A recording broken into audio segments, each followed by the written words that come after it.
তো সিম আলু ভাজি করব, পেঁয়াজ কুচি কাঁচামরিচ সব দিয়ে দিলাম। সবাই সিম আলু ভাজি করতে পারে। আজকে আমি কি কি রান্না করছি সেটা আপনাদের সাথে শেয়ার করছি। আর আমার এই শখের তেলের ইয়েটা পটটা ভেঙে এসে মুখটা, তারপরে ব্যবহার করছি, কারণ আমার খুব পছন্দের একটা তেলের পট। তেলের জারটা আবার অর্ডার করতে হবে।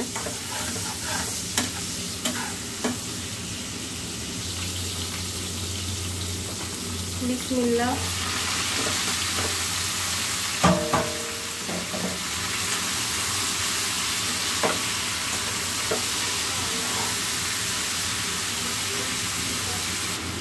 তো সিম ভাজির ভিতরে লবণ, মরিচের গুঁড়া, হলুদের গুঁড়া, জিরা বাটা, তারপরে হচ্ছে জিরার গুঁড়া যেটা বলে, তারপর আদা রসুন বাটা সব কিছু দিয়ে ভালোভাবে কষিয়ে নিচ্ছি। দেন এখন পানি দিয়ে দিব। আর সিম ভাজিটা আর কি শেয়ার করবো বলেন আপনাদের সাথে।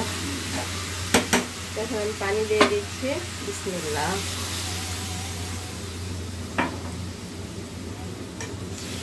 তার একটু পানি মনে হচ্ছে লাগবে।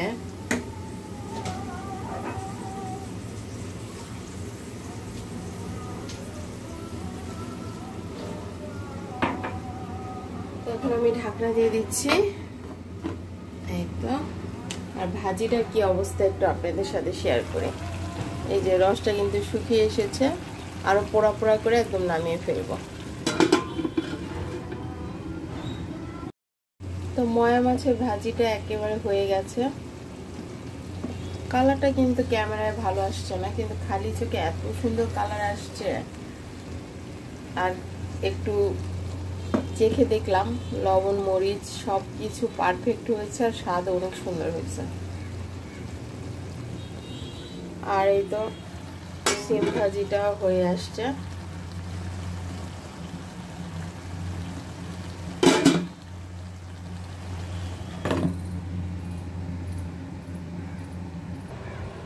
আজকের ব্লগের কোনো অংশ যদি আপনাদের ভালো লেগে থাকে প্লিজ লাইক কমেন্ট শেয়ার করে দিবেন। আর বেশি ভালো লাগলে সাবস্ক্রাইব করে দিবেন আমার চ্যানেলটা। আর পাশে থাকা বেল আইকনটি অল অপশনে প্রেস করে দিবেন।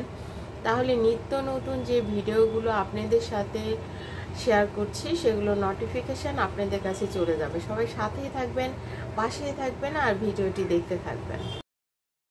আর এই তো কারেন্ট আসছে, ইন্ডাকশন চুলায় ছেলের জন্য একটু মুরগির গোশত রান্না করে নিচ্ছি, আর আমাদের জন্য সিম ভাজি আর ছোট মাছের ভাজি।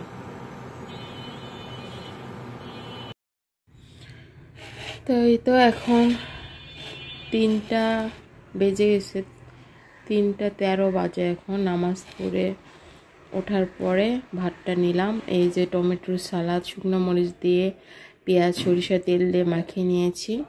এই যে ছোট মাছের পুরপুরি বা ভাজি যেটা বলি, আর সিম ভাজি, আর সাথে নিয়েছি একটা কাঁচা মরিচ।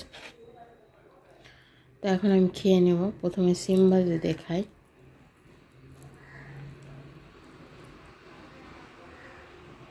বিসমিল্লাহ।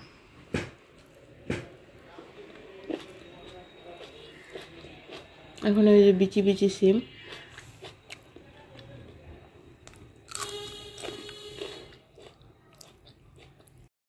এই তো রাত 8টা বাজে। আমরা 4 বান্ধবী মিলে একটা রেস্টুরেন্টে চলে এসেছি। এটা জয়পুরহাট সানন্দা হোটেল।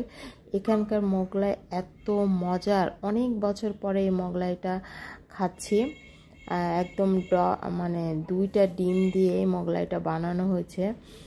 আর সাথে নিয়েছি একটা করে রস মিষ্টি। এখানকার রস মিষ্টিটা অনেক মজা, তবে মোগলাই আর এখানকার চা বেশি মজার।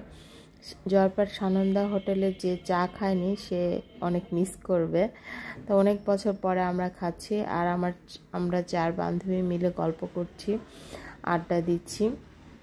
বান্ধবীরা একত্র হলে যা হয়, খাওয়া দাওয়া, গল্প, হাসি ঠাট্টা, ছবি তোলা। আর আমার এক বান্ধবী ঢাকা থেকে আসছে গতকালকে, তো আজকে না দেখা করলে নয়, এই জন্য আমরা সবাই একত্রিত হয়েছি, গল্প করছি, খুব ভালো লাগছে। আর এই যে এখন আমি চা খাবো, তো পানিটা খেয়ে চা খেয়ে নিব। তো এই তো সবাই মজা করছি। আর আপনাদের সাথে এই ছোট্ট ভিডিওটি শেয়ার করলাম। আমরা বান্ধবীরা মিলে একটু ভিডিও করলাম, ছবি তুলেছি, ফান করেছি। তো ঠিক আছে, আজকের মতো বিদায় নিয়ে নিচ্ছি। আবার নেক্সট কোনো ব্লগে দেখা হবে, কথা হবে। সেই পর্যন্ত সবাই ভালো থাকবেন। আল্লাহ হাফেজ, আসসালামু আলাইকুম।